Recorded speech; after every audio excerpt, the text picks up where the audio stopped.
Hello there, welcome back to another of my online art tuitions. Today we'll be learning another technique, skill to help you improve your drawings. Before we start, I'd like to say thank you and some shout outs to those of you out there who've contacted us or had a go and shown us some of your results. So thank you to Susan and Annie, and to Ellie and Jackson and Macy. Well done, and the most important thing now is to keep practicing. We can't just expect us to, at the click of a fingers, be able to do things. So just like anything else, you need to keep up doing, and when you discover a new skill or technique, it's that repetition and training yourself over and over again that will help you to perfect these skills. Okay, so today then, our aim is to carry on with the 3D illusions. We're going to do something else which is going to help us to make our drawings exciting and make them give the illusion that flat drawing is three-dimensional. So we're going to look at a technique called one-point perspective. There's lots of different ways to do perspective drawing, and this is not necessarily the best. We can do 2-point, 3-point perspective. These are things I might come back to later. I don't want to get bogged down and keep doing, the same thing. I'd like to mix it up, maybe in the next one, do something completely different. But we could always step back and do some 2-point, 3-point perspective another time. Before we do that though, let's just check if we've got what we need. So we've got our paper, pencil, rubber, and most importantly our ruler. We're going to need that. And what skills are we going to develop? Well, today we're going to develop some more 3D illusion skills, and you will be able to draw a one-point perspective shape. So before we do that, let's just have a play around with some simple 3D effects. Last time you drew out some simple shapes. I'm using my ruler. I'm drawing out carefully. I've not measured this one, so I don't know whether it's completely accurate in terms of scale. Now, as long as I keep my ruler parallel, that is exactly in the same angle, from this corner, I'm going to draw a line. I've done that at 4 centimeters, so let's keep it the same. So I'm going to slide my ruler across, accurately checking that it's parallel with the last line to the next corner. And I'm going to do another 4 centimeter line. And again, to the last corner, and I can always use this side of the ruler just to check, yep, that's parallel. And 4 centimeters. So I'm creating this 3D cube. Now, as I said last time, the back of the shape here will be also parallel with the front of the shape. Okay, so as long as this line is vertical, straight down, then the back edge will be the same. And if this one is horizontal, straight across, then I'm going to slide my ruler down and make sure that that's the same. And the results are, you've got a nice 3D shape. I do need to connect this, don't I? I need to tidy it up a little bit.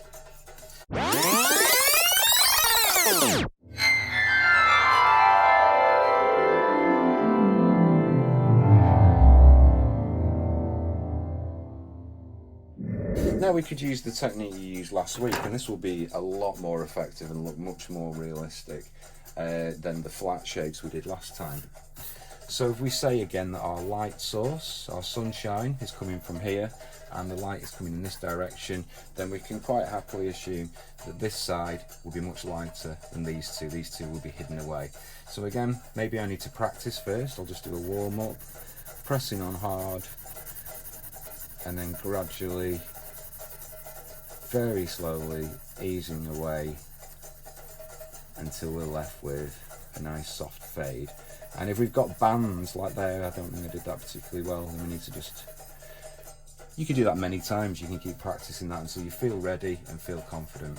Now what I can do here on this edge of this square is I'll use my ruler to shade out from, so I'm not crossing over the line, and I'm going to be careful as well. I'm going to tidy that up. So we're pressing on quite hard at this point.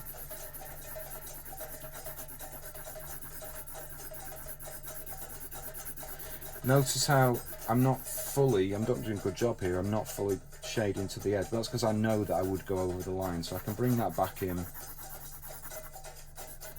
and tidy it up there.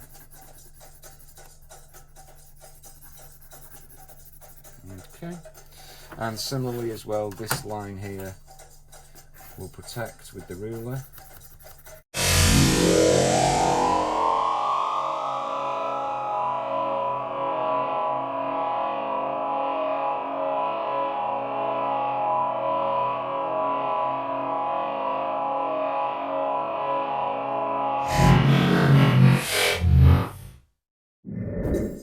The problem we've got now is obviously these two tones are quite similar, so what I'd like to do now is introduce a darker pencil. This one's a 5B, and let's assume the base is going to be the darkest point, so I'm going to work over that again, and I want to separate these two so that we have actually 3 tones at play.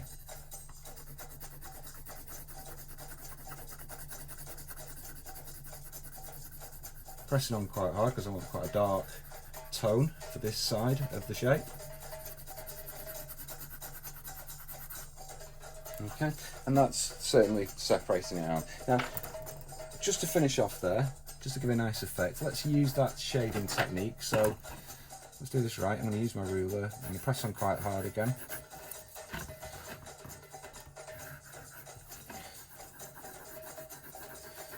But this time I'm going to do what we did last week. I'm going to start working my way in a diagonal across this shape and gradually ease off.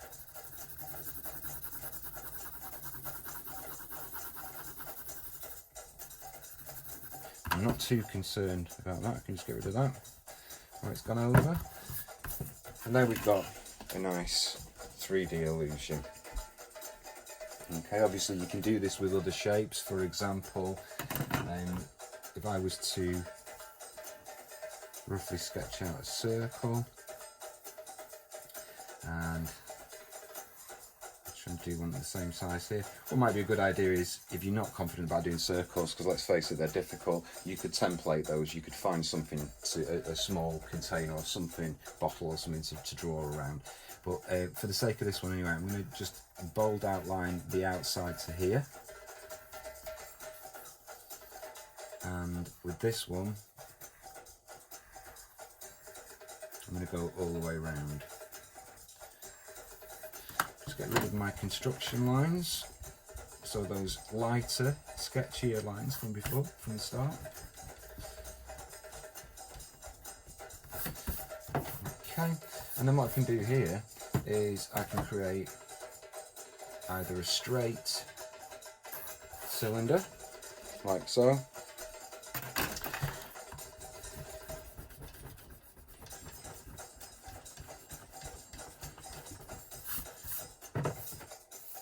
or maybe it might have a sort of freestyle kind of curve to it, like a tunnel or some sort of play tunnel. Okay, so you can create all sorts of odd shapes as well in 3D. Finally then,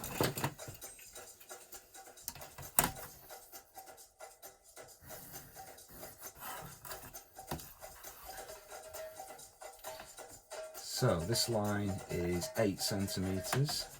Find the center there, and I'm going to measure up 8 centimeters.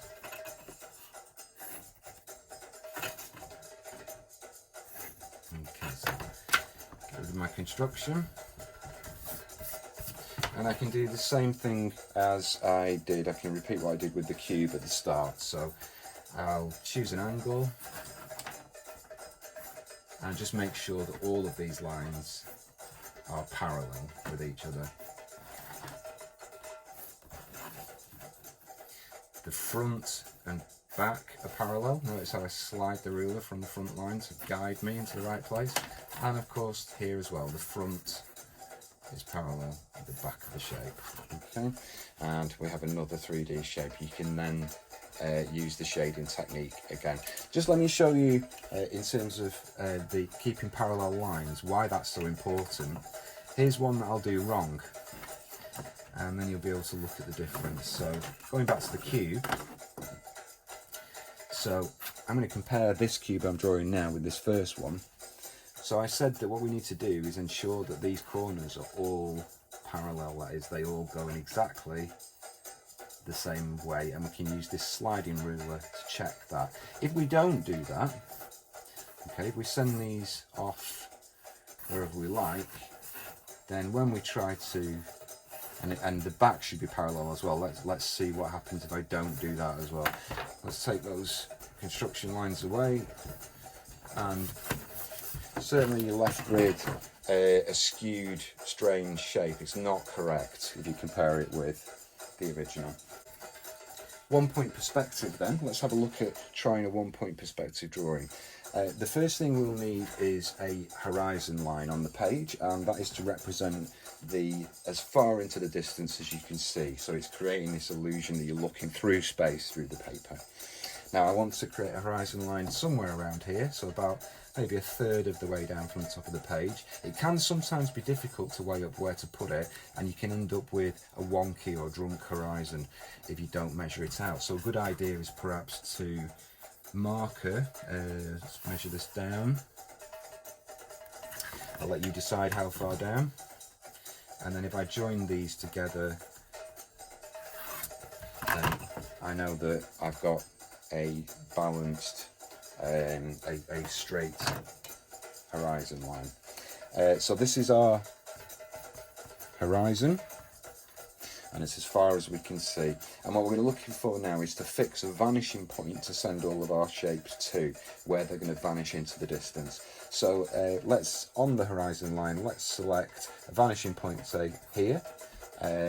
Certainly in experimenting, what you want to try and do for different techniques is put the vanishing point in all sorts of places and try out and see how it is different, how it works differently. Okay, so we're going to do the same thing again. Here I'm going to draw myself starting out with a flat square shape. And let's do a few actually. Let's do one here, and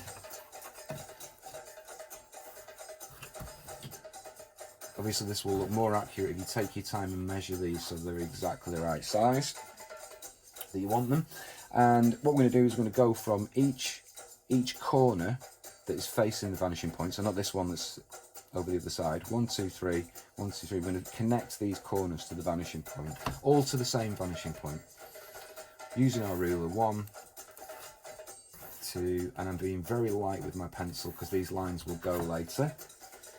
Let's do the same thing here, use the same vanishing point for this corner and this corner. And actually, because of where we're stood, because of our line of sight, this one's very shallow as an angle. It's on that side's almost hidden away from us. Okay, and then finally the last thing then is we're looking for to make the lines parallel from the front of the shape and the back of the shape as before. So the front of the shape is straight vertically down there, then it will be straight at the back. Okay, how deep you go is up to you. You can make a long row of shops, for example, disappearing into the distance, or you know, maybe a bus or a coach or a lorry or something like that. You might want to bring it in and do like a very tall sort of rectangular, like a building shape. But I'm trying to do a cube here, a 3D cube. So again, the front is straight across, so I'm going to slide it across and make sure the back is the same. Okay, I need to remove my construction lines. I did them lightly so that they won't leave a mark behind. And then I'm going to go over in bold and just highlight my 3D shape.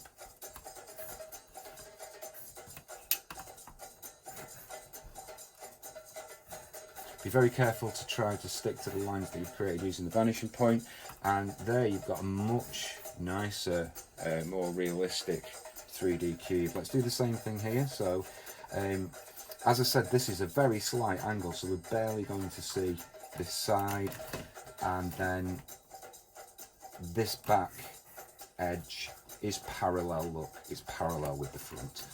Okay, so I'm going to remove my construction lines, and I'm going to bold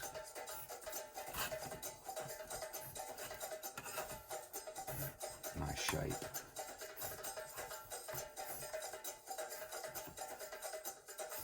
Very sharp angle there. Okay, now let's just look at one more interesting thing then. What about if we move where our eye level is in comparison, or where the shape is in comparison to where our eye level is. So if we were to put one on our eye level here, I'll just stick with squares to keep it simple for the moment, but you can certainly try this with any shapes. Not a particularly successful square there. On the eye line. Let's have a look at one actually floating above our heads then. This one's much further above our eye line. Okay. And the simple answers to this question, I'm sorry if it does look confusing, you might have to go back and re-watch how I set the page up, but the simple answer is always this vanishing point. Okay, there's your simple answer. So it will be correct if you connect this corner, and this corner, not the outside one, these facing the vanishing point. As long as you're accurate in that, your perspective is correct. I'm going to do it again here. 1, 2, and actually this one will be hidden from view. We wouldn't even see that because these sides are in front. Finally then, I'm going to find the back of my shape. Do the same thing here. Slide that across so I know it's parallel. I'm going to do the same thing here. Okay. I'm going to remove my construction lines.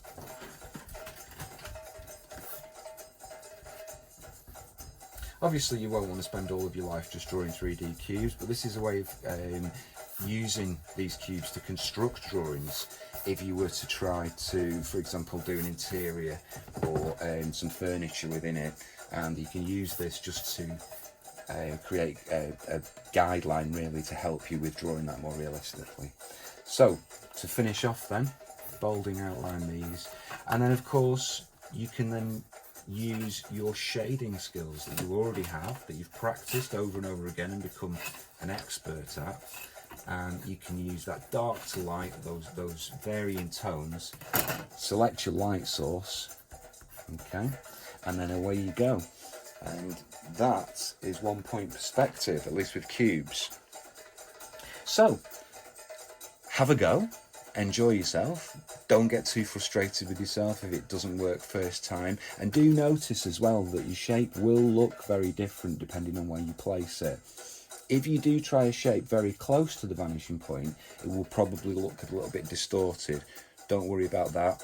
That is just because it is its position really in comparison to the vanishing point. But yeah, you will notice that the shape will change slightly as your viewpoint changes. Have a go, enjoy yourself, and next time we'll try something a little bit different. Take care.